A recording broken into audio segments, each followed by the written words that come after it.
Thanks for listening to the Replatform podcast, sponsored by Attraqt and Hypersonics and hosted by me, James Gedd and Paul Rogers. Warm welcome if it's your first time on. We hope you like it. We put a lot of time and effort into bringing this content to you. Please help us keep the podcast free for everybody. Refer us to other people in your network, let them know it exists, share our posts on LinkedIn, Twitter, and also give us a rating on Apple, Spotify, YouTube, or wherever you listen in. It really helps boost visibility and get our name out there. So thanks, and I hope you enjoy this episode. So let me set it up before I introduce our guests. We're talking about transitioning to and getting the most from an AI and product discovery engine. So quite a important and topical discussion today. And we're also chatting to one of our sponsors, but don't worry, this isn't the Tories hijacking the BBC. It's going to be packed with useful and practical e-commerce insights. So there's my political digging done for the week.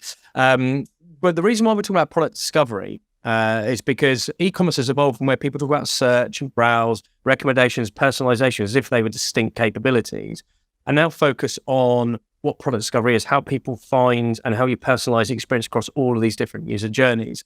And Attraqt has long been one of the market leaders. It's the convergence of Fredhopper and Locayta, and they've got an impressive customer base. So brands like ASOS, Fanatics, Selfridges, Screwfix. So wealth of knowledge from real world projects is what we're trying to bring to you today. We're going to cover key trends in e-commerce product discovery, cultural shift to AI-driven personalisation, and the complexities of product discovery at scale. So with that as our position, let's introduce our guest. So start with Nicolas, who's the Chief Strategy Innovation Officer. Welcome, Nicolas. How are you? Good. Thank you, James. Well, nice to be here. So yes, I'm Nicolas Mathon. I'm Chief Strategy at Attraqt. I joined Attraqt 4 years ago following the acquisition of Early Birds. It was a personalization SaaS platform I founded 10 years ago. So I'm in the personalization market since a couple of years now. Fantastic. Yeah, really looking forward to having this conversation with you. And our other guest today, Imran, who's the VP for Go-to-Market. So Imran, do you want to talk about what you do for Attraqt? And then also, do you want to give us that kind of introduction for those who don't know Attraqt of what the product is and what the business is? Yeah, sure. So Imran Chaudhary, VP Go-to-Market. So I look after how we're taking our products, our solutions out to the market. That involves working with sales, marketing, product, the whole site, all different areas of our business.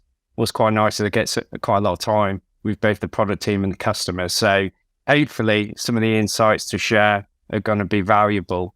The introduction is quite hard now, though, James, because you did a pretty sterling job, I have to say. But yeah, you're quite right. The market has historically been distinct in terms of search, merchandising, and recommendation tools.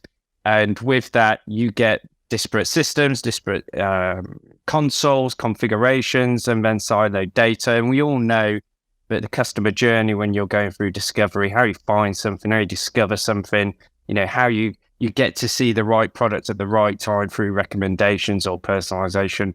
It's hard to create those experiences if you aren't joined up. So, they're the solutions that we look to join up and provide a bit more of a consistent buyer discovery journey with regards to product and content.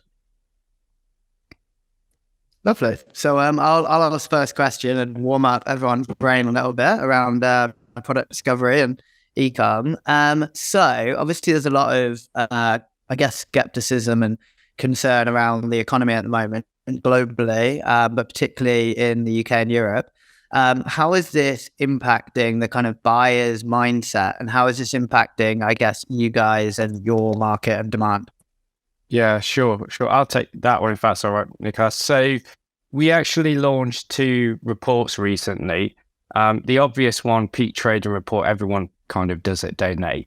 And then we commissioned a report with the London Business Research Group on the state of product discovery. So I kind of got a few stats, so not to throw too many at you, but it is quite interesting. So when we look at peak trading last year, peak trading did dip. A lot of people have reported that. So it dipped by about 1.5% or so.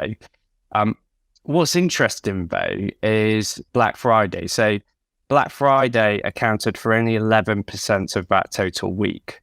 That's actually the lowest we've seen for about 5 years. And when we look at all requests from January to kind of November, those 11 days probably only accounted for about 3.5% or so of all requests we saw throughout that year. And that, again, was lower than we've seen before, because typically the average is about 4.5, 4.8%. So we are starting to see that, last year, what with the cost of living, I won't get political like you, James, but various political things were happening at the time. People were worried about mortgages, their disposable income. So we did see that as an effect. And, our merchants are now starting to look at how do we rebalance things. Obviously, disposable income is a lot lower, cost of living concerns, and they're kind of drilling down on the tools that help them sell and engage more so that they can try and rebalance some of that impact. So the London Business Research Report on that state of discovery was quite good to see for us in a way, but in some respects, we saw about 60% of merchants now looking this year to really focus in on product discovery, purely to try and improve those conversion rates and average order values. So that's, I guess, the revenue side of it. And then the other side of it was around, again, another 60% of those folks that we surveyed. So we surveyed about 300 odd merchants. About 60% of them are now looking at efficiencies and really looking at those efficiencies through AI. So I think merchants are trying to find a strategy to help rebalance, but for sure the cost of living crisis is having an effect for sure. Yeah. Great. And then next question. So AI is everywhere at the moment and has been for the last few months, obviously as a result of, or partly as a result of ChatGPT and then more recently GPT-4.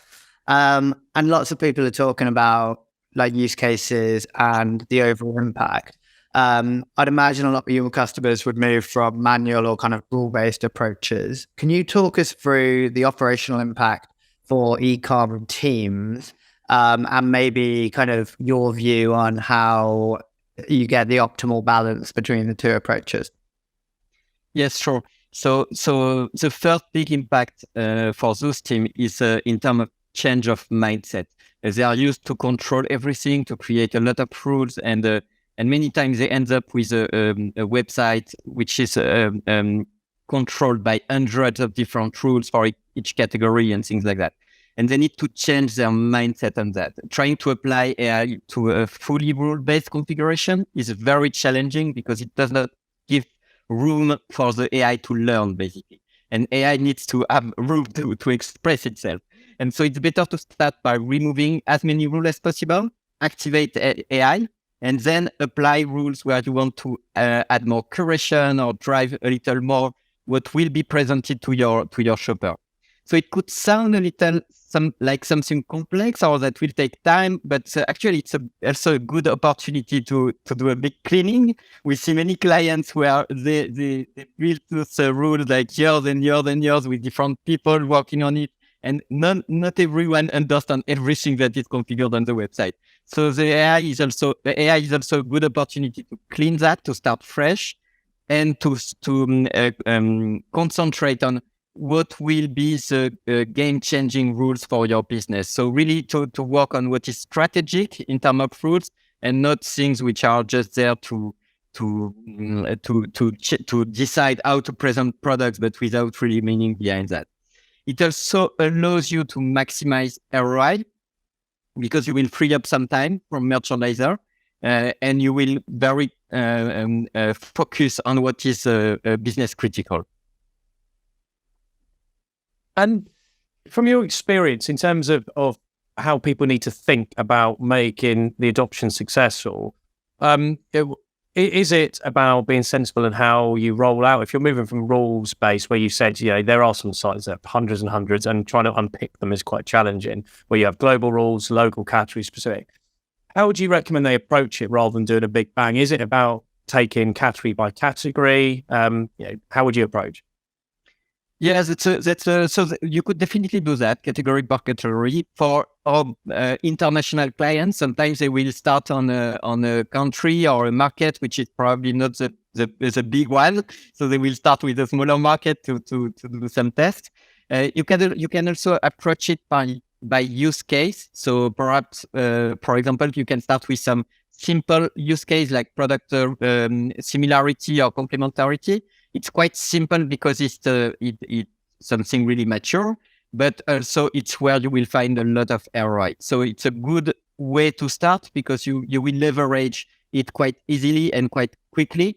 So you can also take it per use case, per category, per market. There is different approach, but yes, I totally agree with you. It's not a good idea to do just like a big bang on all your website, but start by use case can be a good approach. Yeah. Yeah, I guess the use case, I like the way of thinking about that because then it makes it more relevant to the specific business rather than just taking a generic approach. But I'd love to get into a bit of search-specific context because, for some sites, search is the number one user journey for revenue driving. The conversion rates can be 2, 3, 4 times higher than non-search. I know there are exceptions where that's not the case, but for a lot of retail e-commerce, what AI features do you provide on-site search, and what are the measurable improvements or benefits that you've seen in merchants using it?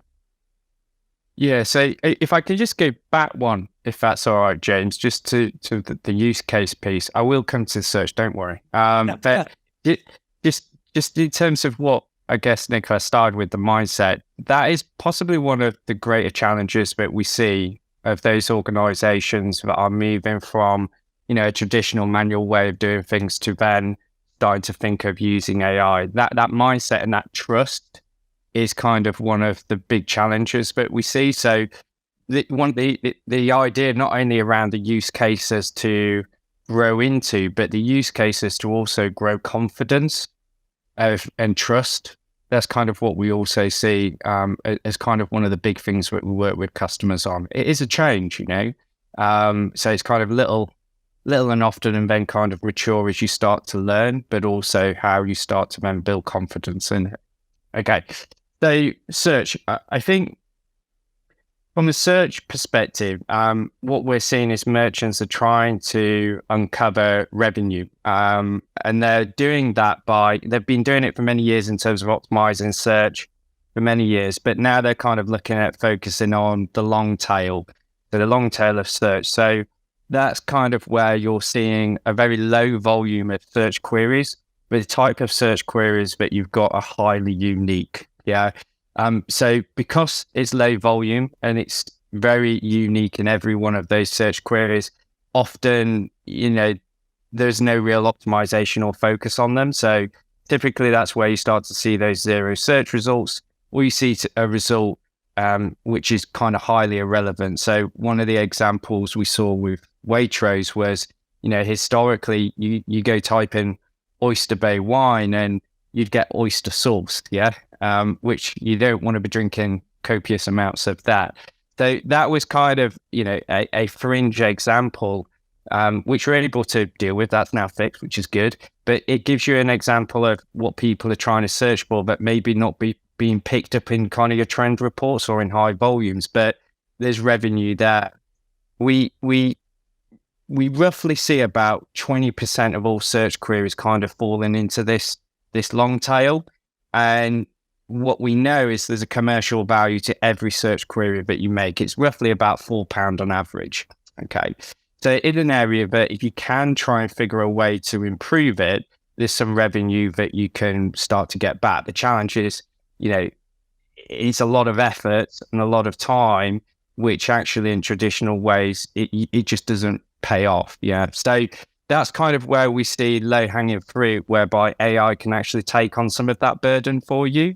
And that's where you can start to get some value back. So we typically find that when you do it right and you're implementing AI to try and focus in on this long tail, we can typically on average see about 97% of that long tail being removed in terms of there is more relevant results or recommendations that are being populated. So you're kind of uncovering and taking that missed opportunity and actually turning it into something that can hopefully convert and kind of help you. Attraqt, your complete product discovery growth engine. Create relevant shopping experiences that convert into sales and grow online revenue with personalized search, merchandising, and recommendation solutions powered by AI. Find out more at attraqt.com. I've got a sub question related to that, and I remember chatting to you before this about a couple of people on LinkedIn asked me about this question specifically because it always comes up. Is when you've got more natural language based or like multi-attribute driven, which is again it's the low volume, it's more the edge cases, but you often find that with a standard setup that you'll get the 0 results, and then you'll just get default fallback presented, which isn't the right thing. I'd love to know how the AI specifically tackles this case and how it automatically is able to react versus you having to programmatically set things up. Is like a sizing. So fashion, and you work with a lot of big fashion brands. You might have like floral maxi dress size 10, and you're only going to get a handful of those every month. So it's not a massive revenue driver, but it's a CX play. But a lot of the time, the default approach is it will look for maxi, it will find maxi, or it will know that floral might be an attribute of pattern, but it's not looking for a size 10 and passing that. It's looking for that in the title, and it doesn't then have the added intelligence of knowing if this item is out of stock inside. Deboost that in the ranking. So I'd love to hear how the AI, from your point of view, is set up to solve that more challenging scenario. I'll quite nicely hand that one over to Nicolas. Thank you, Imran. So the first thing is a traditional search looks firstly at keywords. So it will decompose the query and look at each keyword and see if it can find it in the different products. It doesn't work for that typical example with a mix of keywords from product, but also sizes, intents, and things like that. When we use AI, we will base all the learning on how previous users interacted with the search engine. So based on the way they looked at product, they did a search query, and we will look at what did they do after that search query, and what can we deduct from that. And so query that will include a size or thing like that, the AI will learn by itself to properly react to that, because that's exactly what we are looking previous users. So of course it requires some traffic to do that. What we did is we, depending on the clients, but with some clients who have less traffic, we can also share the learning between different clients. So on a typical query that will include some size requests, the AI will learn, will have learned that kind of queries on all our client set, basically. So that's how we handle that. So we use more user behavior more than keywords when we talk about AI. And from a point of view of a business that is going from 0 and doesn't have massive historical data, and you want to as a business that size is an attribute, and you want to help the AI and the ML learn quicker. What the ability to give it that knowledge in advance and say, well, basically, look, when we have a word like this, you need to be looking for this specific attribute. And so first, many businesses have more data than they think. If they have a Google Analytics plugged in their website, they are already starting to collect some data about the queries the users are doing. So it's not like they are starting from nothing. Usually they have data, but they don't always know they have that data and how to exploit it. But we have that knowledge, and we can bring that to them. If the data is not enough, we can also share knowledge from different verticals. So we have those pre-trained algorithms that can be applied to a new business to help the start and avoid the cold start, basically. But again, also clients we worked with, they had some existing data somewhere. Even if sometimes they didn't know that because they thought they were just doing analytics, but actually what is used for analytics can be used also to train an AI platform. So sometimes our we can do more with what they thought with their data. I think it's worthwhile, though, just on that pre-trained algorithms, that's kind of a warm standby, but being open, we need to have had kind of that training, that data to be able to provide that as a warm standby. So, being open, if you're talking fashion, electronics, homeware, DIY, garden, kind of our core verticals, then that pre-training is there. If you came to us and asked about, I'm a mobile phone operator, and I want to sell mobiles, we've got less data, therefore that pre-training isn't there. not to say that you won't get there, but it means that you are kind of semi-starting from scratch because we don't have that capability because we've not been building it over a period of time where we can offer it to our core verticals. So, just spirit of openness, very conscious that, there are certain verticals where you probably would need to start from scratch, and it's going to take a bit of time to help with that learning. Sorry, Paul. No, that's fine. I was going to say I had an experience last night actually that was kind of relevant to this. So I recently lost my suitcase, which was very frustrating. And I had a number of new items of clothing in there, and I just got some money back. So I decided to go and look for some of the items, and I went on End Clothing and I just checked to make sure they're not using you guys, and they're not.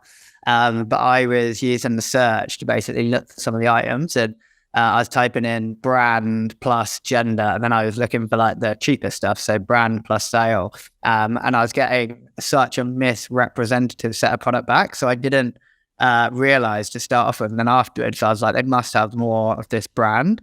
But basically, by adding the gender, so I had 3 products, APC men's. And then when I went through to the category, there was actually like a much broader range, but they just weren't serving those queries. And that's like how I shop. And obviously, I'm not necessarily the average consumer, but yeah, I think this stuff's definitely, obviously super important, but getting more and more important with the way like the average user is starting to operate. I think it's getting even more complicated when you have too much choice. Paul, I'm a guy, I probably shop in a very basic way, to be honest. But, let's say you go on any of the big retail sites and you go type in, men's white t-shirt, which is quite specific in some ways, and not too, but equally not too complex. I mean, actually, I'm going to throw it out to you, James. I'm going to pick on you, James. If you did type in men's white t-shirt into a major retailer's e-commerce site, how many do you reckon you get back? I know I didn't prep you for this one, but we're going freestyle now. Get thousands, because I would expect there to be cluttered with multi-colors and random products where the word white has appeared when it's not a descriptor of color, because a lot of people don't configure the tools properly. When they put them, we're talking about this before the episode, is sometimes the issue is not the tool, it's the business effort to set it up and use the tooling correctly. So yeah, depending on the site and how well they've actually prioritized resource for search, I would say for a big site, probably thousands. It's interesting. So we've been starting to talk about the paradox of choice. We all think more choice gives us more freedom. But actually it creates more complexity in our minds. So actually some of the websites, you go type in men's white t-shirt, because it's not super complex. Actually some of the sites are quite well optimized for it. But I did it on one site the other day and there's 1,700 t-shirts. And actually when you were scrolling through them, they were all white. They were just plain white t-shirts. So I think, we do have this issue of not only relevance dealing with that long tail, but also how are we personalizing our search results, because we know that people kind of only buy something when they see it. When they see it is when they know that they kind of want it. And I think in some ways, this is where personalization of search starts to kick in, because there is just too much choice there. We need to kind of help guide people. The other big one's long sleeve black dress. You go type that into many retailers and see what results you get back. That one's also in You have an eclectic dress taste, Imran. So white t-shirt in the week, black dress on the weekend. James, I did so many years, dare I say, at Arcadia and Selfridges. These are the typical things, Yeah. So that takes me very nicely on to my next question, which is essentially if you're implementing like a best of breed AI and ML solution, what do you think the team needs to look like to get the most out of the product? So actually, the AI market is getting more and more mature. You were talking about just before about ChatGPT, for example. All of us tried to play with it, and it's very accessible, and you can really play with different AI software right now. So the market is quite mature, which means it doesn't require any particular skills to use an AI platform. when you are talking about e-commerce, of course, it requires some merchandising and business skills, because that's how you will leverage the power of AI. So if you rely on a partner or on a solution like Attraqt, you don't need any data science skill or things like that to run the software. That being said, we see two types of companies or clients today. The one who thinks AI is critical for their business and they want to massively invest in it, and the one who think it's a must-have, but it's more an add-on to their business strategy. The first type will usually create an AI team with data scientists and data engineers. They will develop their own algorithm. So they will massively invest in AI because they think that's what will make their company different tomorrow. The second type will mainly rely on best-in-class partners like Attraqt to help them to leverage AI on their critical channels. So at Attraqt, we can work with both kind of clients. We have different features for those two kind of clients. We built what we call an algorithm orchestrator, so we can host and activate some algorithms that are created by our more advanced clients.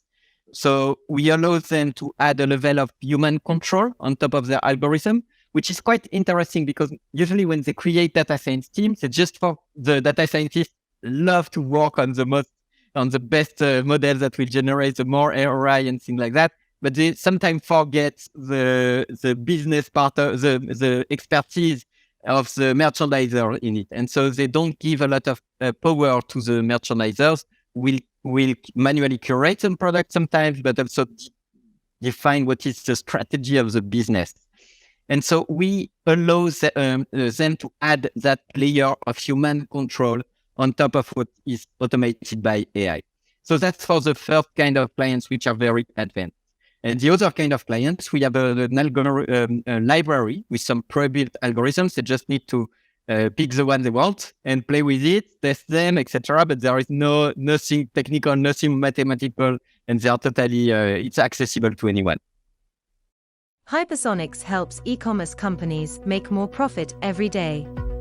This AI-driven platform delivers recommendations for pricing and inventory that lead to bigger profits. Visit hypersonics.ai/podcast to get a free trial. That makes sense. And I guess the next one's quite an interesting one because I definitely wouldn't put Attraqt in this bracket. You obviously work with a lot of the biggest brands in the world. But I've seen clients, implement more of a generic AI solution, and then you'll see the kind of way that they attribute success, and they'll just essentially take anything that's gone through that, layer of automation and attribute the revenue directly to it. But I guess the key is looking at incrementality and the impact that the automation or AI has had on kind of all the uplift that's been seen as a result of it. How do merchants typically look at this, and how do Attraqt help users analyze success? So that's a very good question. And to be honest, the market with many providers sometimes use attribution, as you said. So they will attribute everything that goes through recommendation or through search to the platform. And of course, they do that for marketing reasons because it's always good to attribute the maximum number of purchases. But we all know that it's not really true. It's not the real uplift. It's just an attribution system. Attribution systems are good, but for me, it's more a tool to monitor the performance. When you see a drop or a sudden grow in your attribution, it means something changed, and it's interesting to have those kind of warning. But if you really want to measure the how it performs, the only way to do that is through an A/B test. Attribution doesn't help to measure the real uplift personalization will give. So everything is about A/B test, but A/B testing is not you have different way to use A/B testing, and a proper A/B testing needs some methodology. You can't test everything at the same time. You can't test all your use case at the same time, and so sometimes clients are a little lost when they see when they want to do some A/B tests. So I think it's important to provide a good methodology and the platform that helps the clients to do things in the proper way and in the right order. So that's what we are trying to do and to solve. It's important to start with, to go back to what we were discussing at the beginning of this podcast, start with use cases, because it's something you can really understand. There is a strong perimeter, so you know exactly on what you are working on. So start on your strategic use cases, A/B test those use cases, calculate the uplift it will generate, and then you can create some more advanced use case to deep dive in the details of each use case. But it's really a test and learn approach. Keep it simple at the beginning, work on what will generate the more ROI, and that you will be able to justify internally, also to create the confidence, the trust, as Imran said before. And then you can run and more A/B tests to really configure things in a very precise way. Doing that is basically what will create the difference between you and your competitors as an e-commerce platform. Everyone has access to AI right now, but the way you implement it, the way you test it, the way you deploy it, make it a better user or a less good user, and that's what will make the difference between your competitors and you. So that's very key in the process. And the question I've got, it's kind of linked to the conversation we've had about algorithms, is what advice do you have for tuning algorithms? I know, Nicolas, you said that people can, engineering teams can create their own, and then they can use your tool on top of it, or they can take your default ones, or they can, customize. So what it can get, I've seen this where people can get lost in algorithms and try to overcomplicate things rather than starting simple and building up and learning from it. What is your advice on how do you play? How do you tune it? What are the limitations of just relying on one single algorithm and going, right, there we go, we've done it? Yes. So I think in terms of tuning, there are different kinds of tuning. If you are talking about data scientists, they will tune mathematical parameters, things very complex. We don't really understand, and then yes, it will become complex. But there is also a tuning based on business strategies. So using an algorithm, but configure it in a way that it makes sense for your business. Like, for example, if you are on a product, you are a multi-brand e-commerce website. You are on a category page that sells T-shirts, for example. As a business expert, what I wanted to show the different brands I have in my shop. That's the kind of tuning you can do. So the algorithm by itself will just push the product that have the most chance to be sold for this particular user. But as a business manager, I want to tune some things because I know by experience it will create some long-term value, for example. That's the kind of tuning you could expect from a business expert, a merchandiser on their website. I think what we're conscious of is different people, different merchants at different stages of how their maturity around this. So a good part of our business is actually kind of guiding. So given we've been doing this for a long time, we have a good feel around what's the baseline and what good looks like and what kind of typical use cases and business strategies in a specific vertical people are trying to tackle or kind of overcome, resolve, etc. So we can guide merchants in terms of, okay, you're in this vertical, you're trying to achieve this kind of strategy or certain objective. Well, we know just from history that you want to go and test, let's say, these two algorithms. We've got 14, but go test these two ones because we know that those two ones typically have the better result for you.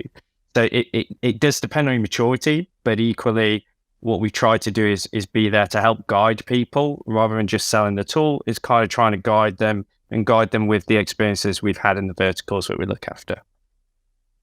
And so I want to get back to the one algorithm to rule them all. You need to keep in mind that algorithms are created to solve a use case. So one algorithm that solves all the use case, it does not exist, at least today. Perhaps it will come one day, but today that does not exist. So the first thing to think of is the use case and start by using algorithms that have been created for those use case. And in our library, it's very easy. You have access to, you can access the library per use case, for example. So you say what you want to solve, and then you will reduce the list of algorithms that can solve that particular issue. And then you will have of course, different algorithms. And some algorithms will, for example, be based more on product data. We were talking about that on search just before. Some algorithms will be more focused on product data. Some algorithms will be more focused on user behaviors. So depending on your website, you will not choose exactly the same kind of algorithms. For example, if you are a small business with not a lot of traffic, you will probably use more product data than user behavior. And if you are a large business, international, with a lot of traffic, you will probably get better results for with an algorithm that relies a lot on behavior. And in our platform, you can blend that. So you can use mixed algorithms that use traffic data with algorithms that use product data. So you can really get to something more advanced. And that's part of the tuning you can do as a merchandiser. So it's a way to configure the best scenario for your website. And to do that properly, you will run different A/B tests, and you will go step by step to the best configuration. But again, there is nothing complex in that. It can be complex if the platform is complex, but if it's well organized with some examples and things like that, it's quite straightforward. It's a new mindset, so merchandisers need to learn a little at the beginning, of course. But it's not more complex than creating hundreds of manual rules to run your website.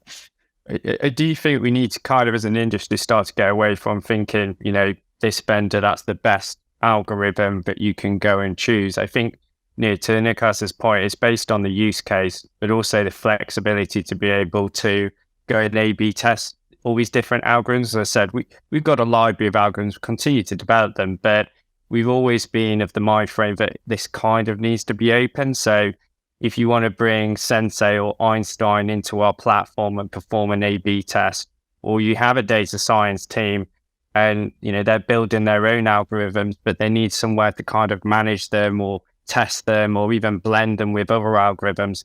That's kind of the mindset we've always had. We wanted to always be open rather than saying, these are our algorithms, this is your box of tricks, there you go. We don't believe that, and it kind of goes against what we kind of look to do in terms of optimization and experimentation. Yeah, I think that's a really nice point, because otherwise, I mean, a lot of challenges people had in the past has been constrained by black box algorithms where they're not really sure why things are being successful if they are. But also you do get certain brands where they are very, very focused on their own manual visual merchandising, and they have a very set way of how they think the business should be visually presented online. And it might not be optimal from a commercial outcome point of view. And the only way you can ever get a compelling business case is to run a proper scientific A/B test of an AI-driven algorithm that is optimizing for outcomes versus a manual brand-driven way of merchandising the page, and to demonstrate it, because otherwise those arguments become completely circular and never end. Yeah. And that kind of comes back to that trust and confidence piece, because it can be a blend of, as I think Nicolas mentioned, you're using maybe some elements of AI to do the, forgive the term, but the grunt work.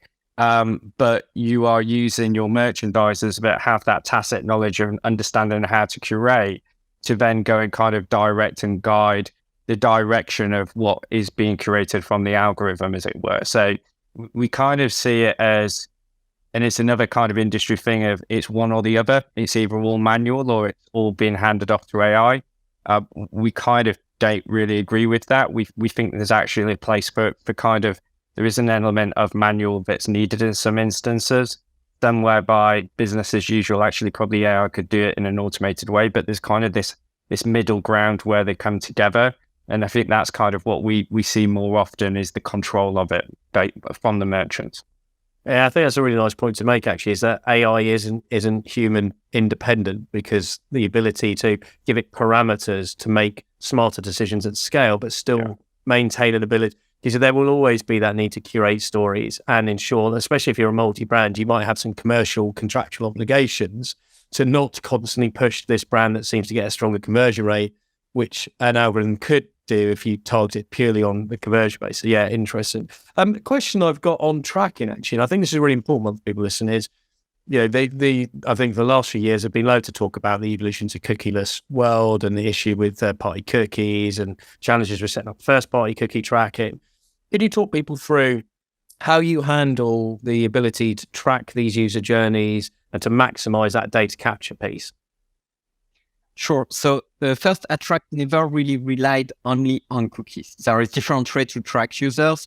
One-to-one personalization, of course, requires what we call a session identifier. So something that will help us to recognize a user over the different page he will browse. Most of the time, it's cookie-based because that's a simple way to do it. It will become less and less cookie-based, but as of today, it's still working on many devices. But it can also be leveraged.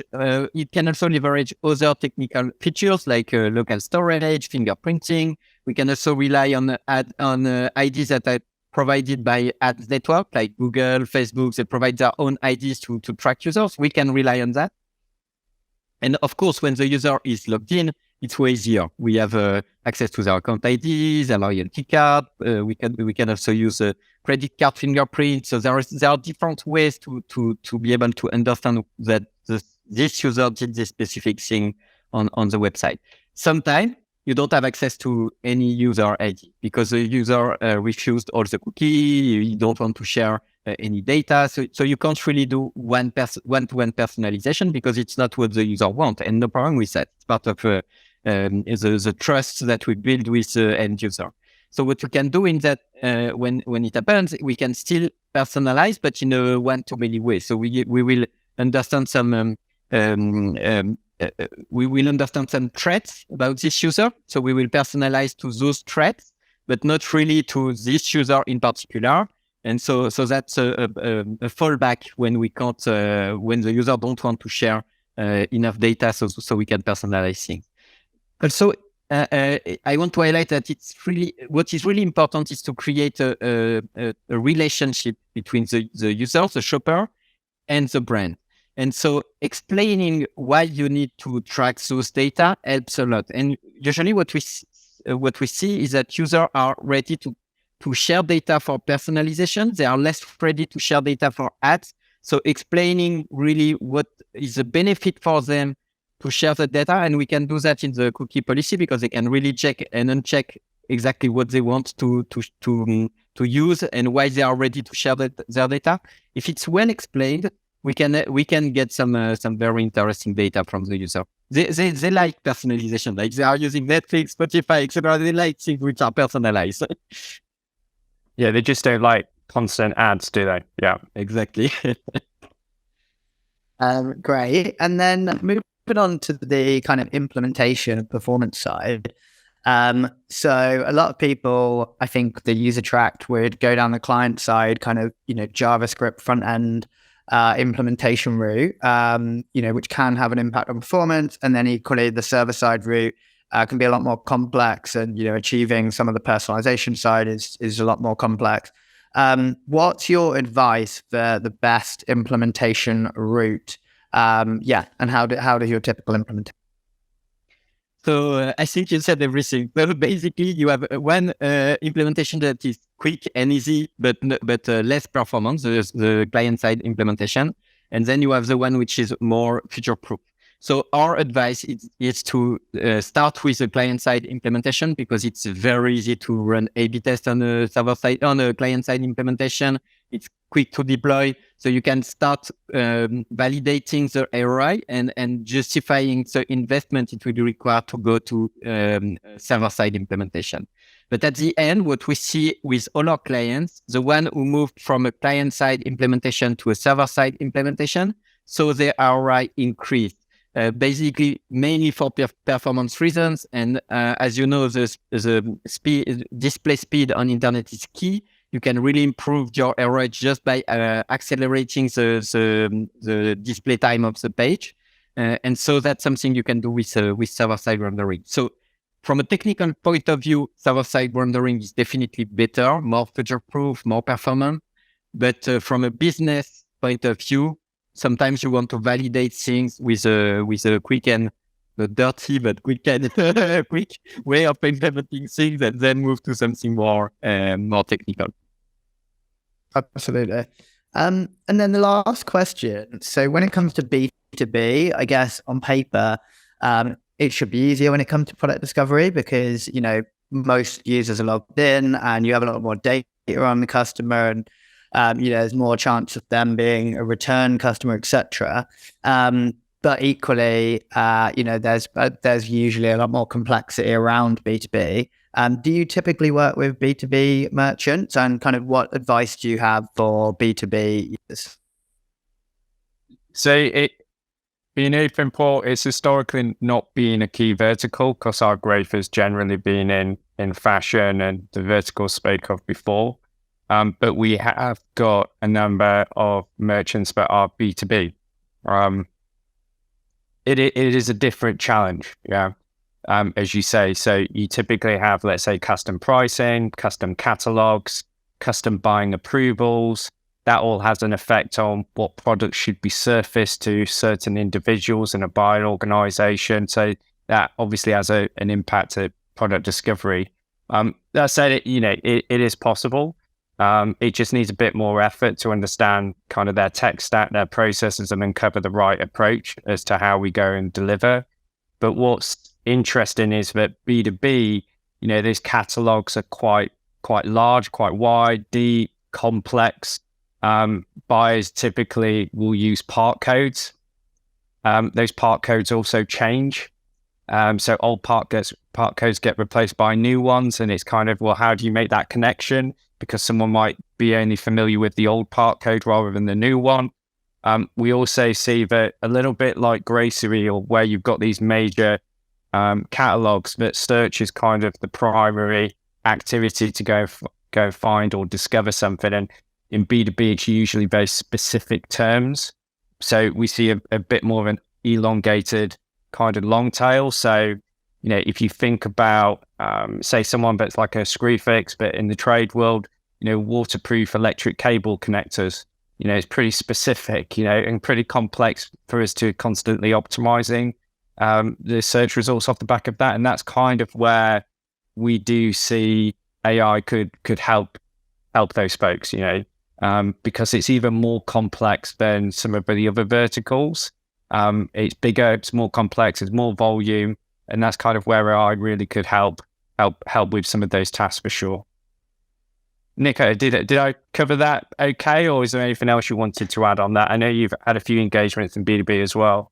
Yeah, so no, I agree with everything you said. I think what is important is when you are a B2B business, there are some features you need to handle personalization. And we work with B2B business since for 4 or 5 years. And there are things like a pricing catalog. As Imran said, you can create a different pricing catalog for each client. That's the kind of things we handle natively.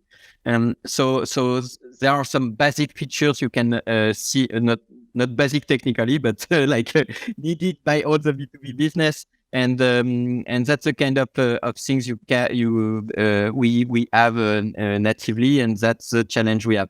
So in terms of merchandising, the way you will approach merchandising for B2B and B2C is very different.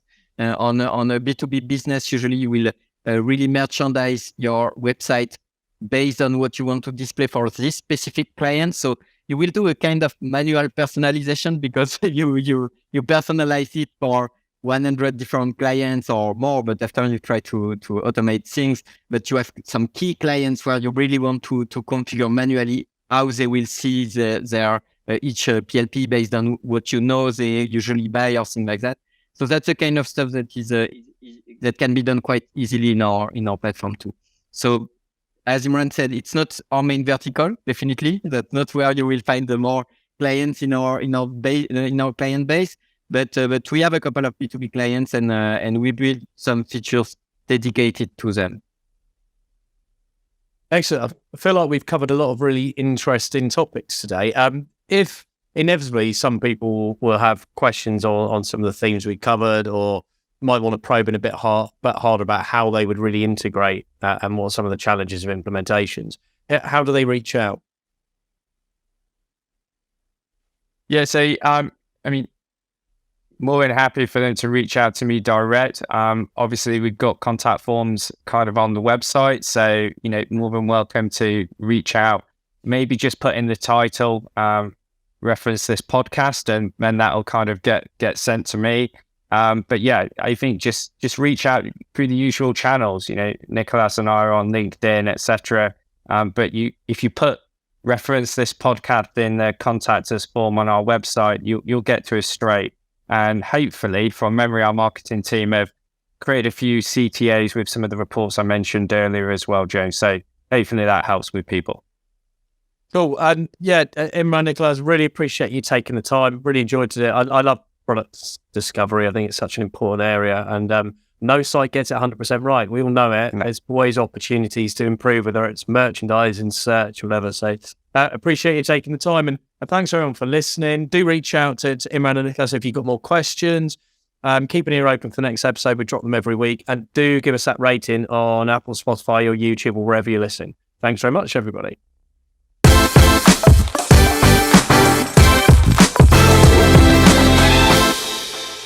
For more information on this topic, head over to replatform.fm for our audio podcasts. To discuss a project, or if you'd like to chat about any of the topics covered in this episode in more detail, please reach out to myself, James Gerd, or my co-host Paul Rogers via LinkedIn and Twitter. Thanks again for listening, and keep your ears peeled for the next episode.